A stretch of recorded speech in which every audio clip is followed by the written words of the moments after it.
캐나다 간호조무사 스스로 하는 캐나다 이민 이야기입니다. 오늘은 제 세 번째 시간으로 제가 현재 캐나다 간호조무사로 근무하면서 케어하고 있는 환자 상태에 대해서 한번 알아보도록 하겠습니다.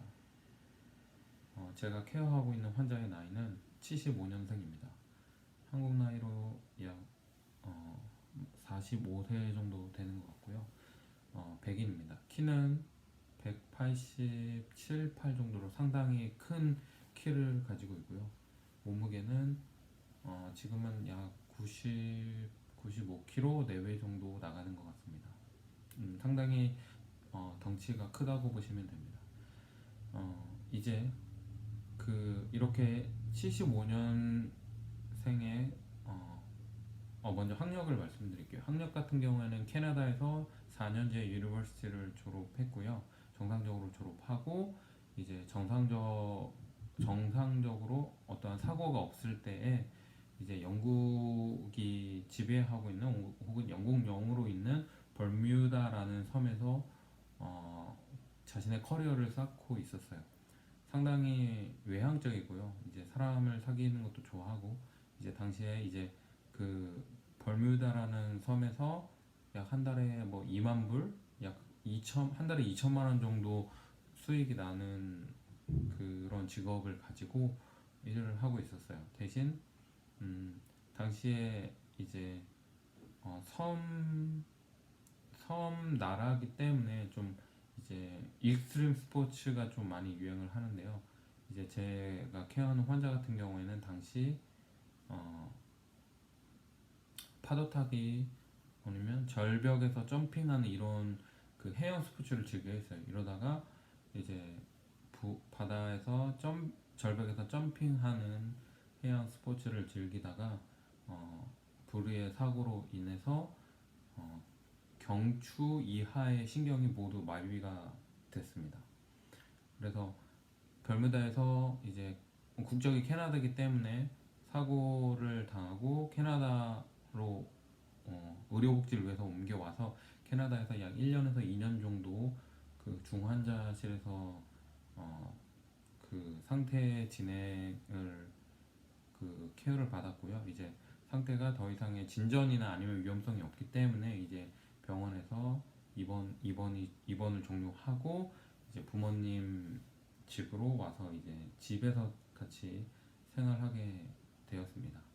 그래서 현재 상태로는 이 경추 아래 신경이 마비가 되어 있기 때문에 이제 보통 사지마비라고 보시면 돼요. 그래서 손과 허리와 다리 이런 거를 움직일 수 없고 감각적인 신경도 많이 거의 둔화가 되었죠. 그래서 경추 위로는 이제 언어적인 부분 그리고 자신이 식사를 해서 넘길 수 있는 이 정도의 신경을 가지고 있기 때문에 현재 식사는 손을 사용하지 못하기 때문에 간호조무사가 이제 피딩 식사를 이제 숟가락이나 포크로 해서 제공을 하고요. 그래서 환자 같은 경우에는 이제 입으로 씹는 운동이 가능해서 입으로 씹어서 이제 넘기는 정도까지 생활을 하고 있습니다. 경추 위로는 이제 어느 정도 사용이 가능하기 때문에 뭐 목을 돌린다든지 아니면 눈동자를 돌린다든지 이런 정도의 그런 움직임은 아직까지 가능합니다. 그리고 두 번째로는 사지마비긴 하지만 이제 왼쪽 레프트 라인 같은 경우에는 이제 거의 마비가 돼서 100% 무너졌어요. 그래서 어떠한 근력적인 부분, 감각적인 부분이 거의 없어요. 그래서 어떠한 힘이라든지 감각적인 부분은 요구할 수 없고요. 대신 오른쪽 라인은 손과 다리 같은 경우에는 일반 상황을 100이라고 했을 때 약 30%의 근력을 가지고 30%에서 20% 정도의 근력을 가지고 있어요. 그래서 이런 아직 오른쪽의 근력이 살아있기 때문에 저희가 만약에 제가 사진 있으면 한번 첨부해 드릴게요.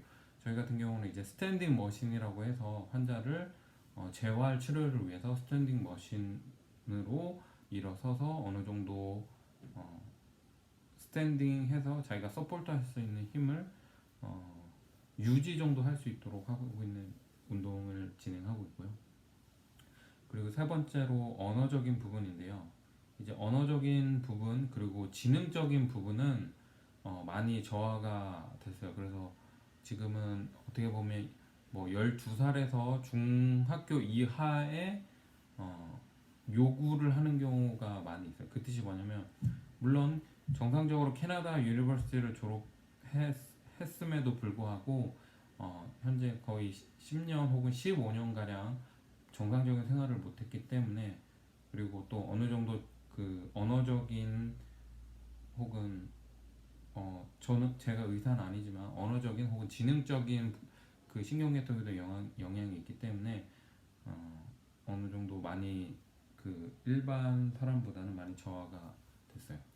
그래서 먼저 지능적인 부분을 보면 첫 번째로 만약에 책을 본다고 하면 정상적으로 영문 언어로 된 책을 성인의 속도로 읽어 나갈 수가 있어요. 그래서 예를 들면 뭐 책 같은 경우에는 거의 한 페이지 영문으로 된 책을 이제 뭐 1분, 2분 안에 다 보는 정도의 정확한 그 인지 능력을 가지고 있고요. 대신 이제 이, 이 언어적인 부분은 뇌에서 많이 그 현재 잃어버리지 않고 가지고 있지만 실질적으로 생활하는 부분에서는 많이 둔화 혹은 저하가 됐어요. 그래서 예를 들면 이제 초콜릿을 좋아해서 초콜릿을 먹어야 하는데 초콜릿을 뭐 2개 먹으면 또 3개를 달라고 강력하게 요구를 한다던가 이런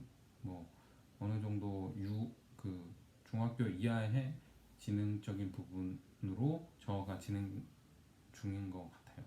그리고 언어적인 부분은 책을 읽거나 이런 부분은 다 문제가 없지만 실질적으로 구강 구조의 그런 신경계통이 무너졌기 때문에 발음이 정확하지가 않아요. 그래서 저도 맨 처음에 근무를 시작하면서는 예를 들어서 환자가 이제 TV를 켜달라, please turn on the TV 이렇게 정확하게 발음을 가져가지 못해요. 그래서 조금 그 이 언어적인 부분이 이제 뭐랄까 조금 그 발음이 새는 부분 그래서 생활을 하고 나면 이제 어느 정도로 이야기하는지 인지할 수 있지만 처음 접할 때에는 이제 발음상이나 이런 부분이 많이 정확하지가 않아요. 그래서 이런 부분을 저희가 그 지능적인 부분 혹은 언어적인 부분을 그 저하를 막기 위해서 유지하기 위해서 하루에 한 30분에서 1시간 정도 독서를 하고 있고요.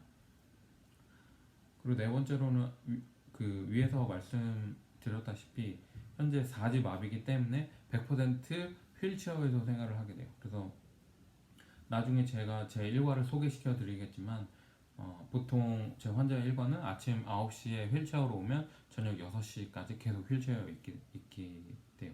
그래서 아침 9시에 그 침대에서 휠체어로 오면 저녁 6시, 5시에 휠체어에서 이제 침대로 가는 이런 패턴을 가지고 있죠. 따라서 정말로 100% 간호조무사 혹은 케어 기버에 의존을 해야 해요. 정말로 스스로 할 수 있는 부분이 없거든요. 예를 들면 TV를 켜는 것도 저희 간호조무사 요구에서 뭐 이제 영화를 틀어달라, 볼륨을 업해달라 이런 식으로 100% 요구를 하게 되죠. 다음에는 제가 하루 일과가 어떻게 되는지 한번 그 시간이 되면 업로드